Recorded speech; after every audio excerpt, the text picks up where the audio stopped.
A very fine good morning and welcome to all the students. Today we will discuss our next topic, that is respiration in plants. Last time we have discussed the topic respiration and types of respiration. Now we have discussed the topic that is respiration of plants. आज हमें discuss करना है कि plants कैसे respiration process follow करते हैं.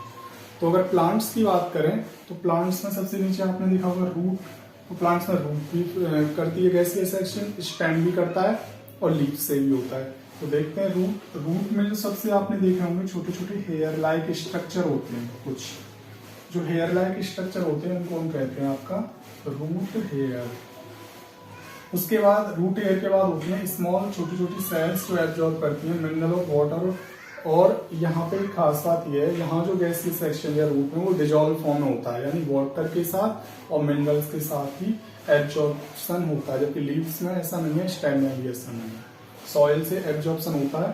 तो सबसे पहले रूट हेयर एब्जॉर्ब करते हैं, देन उसके बाद आती है आपकी एपिडर्मिस, उसके बाद होती है आपकी एंडोडर्मिस,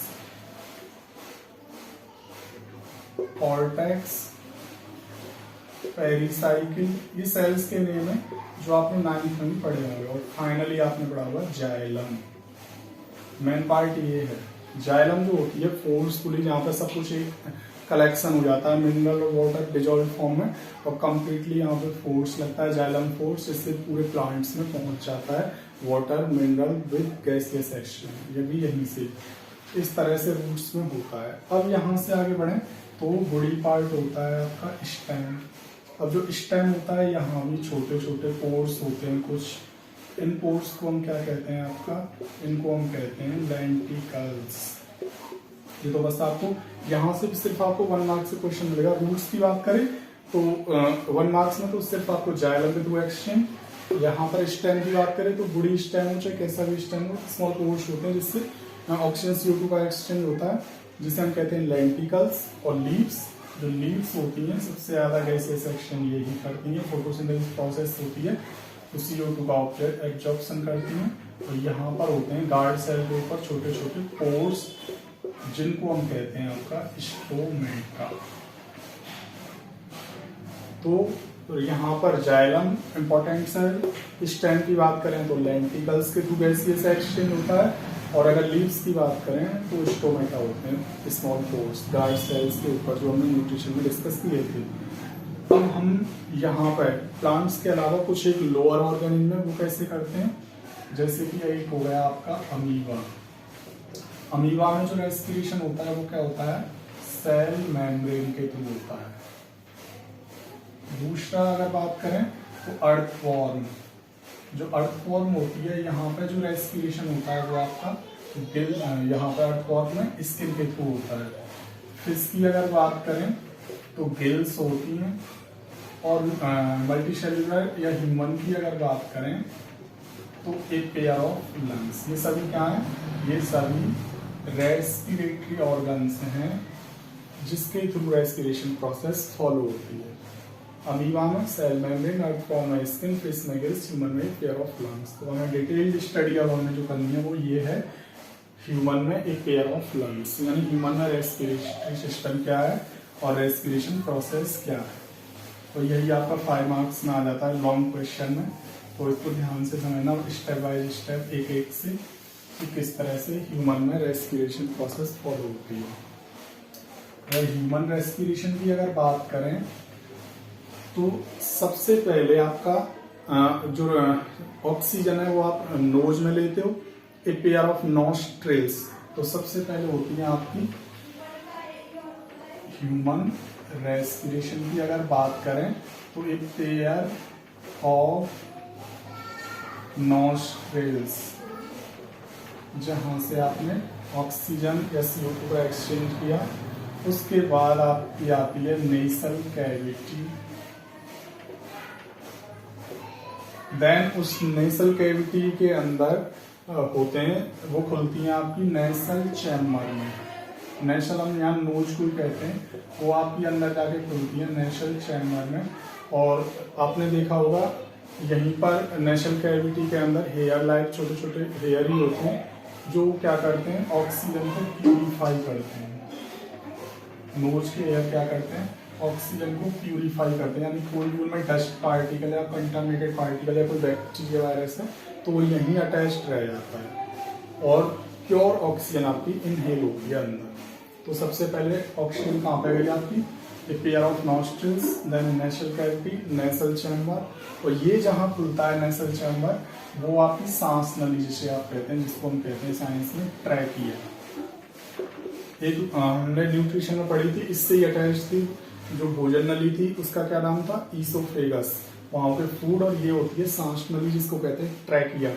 दोनों ही एक कॉमन ओपनिंग होती है वैसे, और यहाँ पे एक कवर होता है, जैसे फूड जाता है तो फूड इसमें भी तो एंटर कर सकता है। ये एक इम्पोर्टेंट क्वेश्चन है।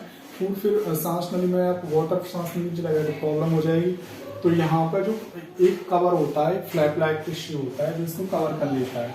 जैसे ही फूड जाता है तो ये कवर कर लेता है इस ट्रैकिया को, जिसको हम कहते हैं एपिग्लोटिस। इसका नाम आप याद रखना 1 मार्क्स के लिए, एपिग्लोटिस। अब आगे इसमें जो सांस नली है ट्रैकिया है, ये बट जाती है आपकी ब्रांच में, इस तरह से 2 ब्रांच में ये बट जाती है आपकी ट्रैकिया, इस तरह से। तो ये होते हैं आपके, ये हो गई ट्रैकिया, ये हो गए आपके ब्रोंकियाई। अब जो ब्रोंकियाई है ये आपका बट जाता है डिफरेंट ब्रांचेज में।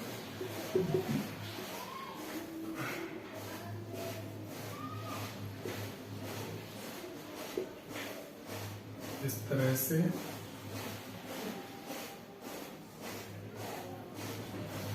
ये बट जाता है डिफरेंट ब्रांचेज में, जिनको हम कहते हैं आपका ब्रोंकियोल्स। 1 बाय 1 स्टेप वाइज समझते जाना। तो यहाँ पे ये हो गया आपके ब्रोंकियोल। अब जो ब्रोंकियोल्स हैं ये फिर आगे जाके इस तरह से छोटे छोटे होल्स में डिवाइड हो जाते हैं। मिलियंस ऑफ इस टाइप के आपको मिलेंगे, जिनको कहते हैं हम एल्वियोलाई, या इनका एक नाम और है एयर सैक। तो ये बट जाते हैं आपके एल्वियोलाई या एयर सैक में। और ये हो गए आपके पेयर ऑफ लंग्स कंप्लीट, और इसकी होती है डबल मेम्ब्रेन स्ट्रक्चर होते हैं। इसकी जो मेम्ब्रेन होती है वो होती है आपकी प्लूरल मेम्ब्रेन। और जो प्लूरल मेम्ब्रेन होते हैं इसके अंदर एक फ्लूइड भी रहता है जो लंग्स को कोलैप्स होने से बचाता है, जिसको बोलते हैं प्लूरल फ्लूइड या प्लूरल लिक्विड। इस तरह से एक लिक्विड होता है प्लूरल फ्लूइड या प्लूरल लिक्विड। अब इसमें हम आगे अगर डिस्कस करें तो यहाँ पर फिर एक और समझ लीजिए। सबसे पहले पेयर ऑफ नॉस्ट्रिल, उसके बाद नेसल कैविटी, उस नेसल कैविटी के बाद नेसल चैम्बर, नेसल चैम्बर के बाद आपका ये डिवाइड यहाँ से सीधा पहुंचता है ट्रैकिया। ट्रैकिया बच जाती है 2 पार्ट्स में, ब्रोंकियाई। ब्रोंकियाई के बाद होते हैं आपके स्मॉल, यहाँ पर पार्टीशन हो जाता है ब्रोंकियाई का छोटी छोटी ब्रांचेज में, जिसको बोलते हैं ब्रोंकियूल। और ब्रोंकियूल बच जाता है आपका छोटे छोटे यहाँ पर होल लाइक स्ट्रक्चर, इनका नाम है एल्वियोलाई या एयर सैक। और ये होता है रिबन लाइक स्ट्रक्चर जिसको हम बोलते हैं आपका डायाफ्राम। उसके बाद अब हमें जो डिस्कस करना है वो ये है आपका कि किस तरह से रेस्पिरेशन प्रोसेस फॉलो होती है। तो सबसे पहले तो ऑक्सीजन एंटर करती है आपकी कहाँ पर, नॉस्ट्रिल, उसके बाद नेशल कैविटी, देन नेसल चैम्बर, ट्रैकिया, और ट्रैकिया के बाद ब्रोंकियाई, ब्रोंकियाई के बाद छोटे छोटे ये पार्टीशन, ब्रोंकियोल के बाद फाइनली यहाँ पहुंच जाती है एल्वियोलाई में। अब एल्वियोलाई जो होती है इससे जुड़ी होती है millions of capillary. Capillary tube like structure जिनमें ब्लड बहता है। तो ये कैपिलरी जो होती हैं यहाँ ऑक्सीजन आके डिफ्यूज हो जाती है, यानी ब्लड में मिल जाती है और ब्लड बहता है पूरी बॉडी में। इस तरह से पूरी बॉडी में ऑक्सीजन पहुंचाती है प्रत्येक सेल और टिश्यू में। इस तरह से ऑक्सीजन एक्सचेंज होती है। अब यहाँ 2 प्रोसेस आती हैं, ब्रीद इन और ब्रीद आउट। इनको और समझ लेते हैं। यहाँ पर ये क्या है, ब्रीद इन और ब्रीद आउट। जैसे ही ऑक्सीजन एंटर करती है तो ये डायाफ्राम नीचे की तरफ कांटेक्ट होगा, क्योंकि जब ऑक्सीजन अंदर जाएगी तो यहाँ प्रेशर बढ़ेगा, और जब प्रेशर बढ़ेगा तो डायाफ्राम क्या होगा, नीचे की तरफ कांटेक्ट होगा और ये एक्सपेंड होगी। इसको बोलते हैं चेस्ट कैविटी। ये आप याद रखना अच्छी तरह से। तो ब्रीद इन में क्या होगा, डायाफ्राम डाउनवर्ड कॉन्ट्रैक्ट होगा, चेस्ट कैविटी एक्सपेंड होगी, जिससे ऑक्सीजन पूरी बॉडी में पहुंच जाएगी। अब CO2 जब बाहर आएगी तो इसका उल्टा होगा। अब CO2 जब बाहर आएगी तो ये अपवार्ड जाएगा, तो जब ये कॉन्ट्रैक्ट हुआ तो अपवार्ड ये रिलैक्स हो जाएगा, फिर से ओरिजिनल पोजीशन आ जाएगी इसकी। और ये जो चेस्ट कैविटी अभी क्या हुई थी, एक्सपेंड जो हुई थी, ये कॉन्ट्रैक्ट हो जाएगी। अगर ये कॉन्ट्रैक्ट नहीं होगी तो फिर CO2 अंदर जाने के चांस है ना, तो इसलिए ये तो हो जाएगी कॉन्ट्रैक्ट और ये हो जाएगा रिलैक्स। दोनों अपोजिट है, एक को याद रख लो, दूसरा उसका रिवर्स है। जैसे ब्रीद इन है तो ये डायफ्राम डाउनवर्ड कॉन्ट्रैक्ट और चेस्ट कैविटी एक्सपेंड, और इसका उल्टा कर दो तो ब्रीद आउट। यानी जब CO2 बाहर आएगी तो ये जो डायफ्राम नीचे की तरफ था ये क्या जाएगा फिर ओरिजिनल रिलैक्स पोजीशन में, और ये हो जाएगी कॉन्ट्रैक्ट चेस्ट कैविटी, और ये होती है इसके नीचे थोरेसिक कैविटी। तो ये हो गई कंप्लीट प्रोसेस और एक पेयर ऑफ लंग्स का स्ट्रक्चर कंप्लीट जो हमने अब डिस्कस किया है। उसके बाद हम नेक्स्ट टॉपिक नेक्स्ट टाइम बात करेंगे।